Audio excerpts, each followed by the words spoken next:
چلیں اپنی سنت کا سفر شروع کرتے ہیں اور آج کی پیاری سنت ہے دعا۔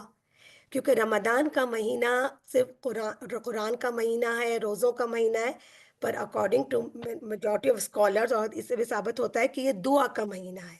اور دعا کیا ہے بہن؟ دعا ایک کنیکشن ہے اللہ سبحانہ و تعالیٰ کے ساتھ، جس کے لیے ہمیں نہ کسی جگہ کی کوئی خاص جگہ پہ بیٹھ کے دعا مانگنے کی ضرورت ہے، نہ وضو کی ضرورت ہے، نہ پاکی کی ضرورت ہے، نہ کسی مقرر وقت کی ضرورت ہے۔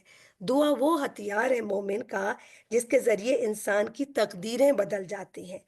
تو ہم کیوں نہ اس رمضان میں اپنی سنت کو، پیارے حبیب صلی اللہ علیہ وسلم کی سنت کو زندہ کرتے ہیں اور دعا کا اہتمام کرتے ہیں، چلتے پھرتے بیٹھتے ہر وقت دعا کو اپنی زندگی کا حصہ بنا دیتے ہیں۔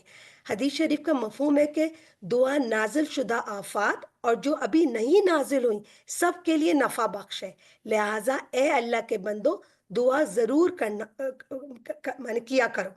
اسی طرح ایک اور جگہ پہ آئے حبیب صلی اللہ علیہ وسلم کی حدیث کا مفہوم ہے کہ تم اللہ تعالیٰ سے ایسی حالت میں دعا کرو کہ تم یقین کے ساتھ ہو۔ اللہ تعالیٰ کو پسند ہے کہ بندہ اس سے دعا مانگے۔ حضور صلی اللہ علیہ وسلم نے فرمایا کہ 3 آدمیوں کی دعا کبھی رد نہیں ہوتی، اس میں ایک روزے دار بھی ہے اور پھر مظلوم عادل حکمراں۔ تو ہم سب روزوں کی حالت میں ہیں الحمدللہ، تو کوشش کریں کہ اٹھتے بیٹھتے دعا کریں۔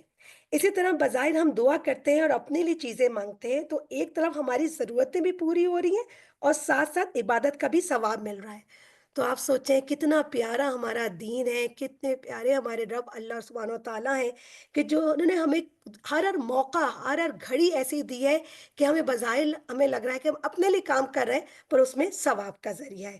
تو آئیں اس رمضان میں اس سنت کو ہم نہ صرف خود اپنائیں بلکہ اپنے پیاروں کو، اپنے گھر والوں کو اور اپنے سب محلے والے دوستوں کو اس کی اہمیت بتائیں اور کہیں کہ دعا وہ ہتھیار ہے جو ہماری ہر خواہش جائز خواہشات کو، ہر چیز کو قبول کرتا ہے۔ اللہ تعالیٰ نے قرآن میں خود فرمایا ہے وَإِذَا سَأَلَكَ عِبَادِي عَنِّي فَإِنِّي قَرِيبٌ کہ اے پیارے نبی صلی اللہ علیہ وسلم آپ لوگوں سے کہہ دیجئے کہ میں ان کے قریب ہوں۔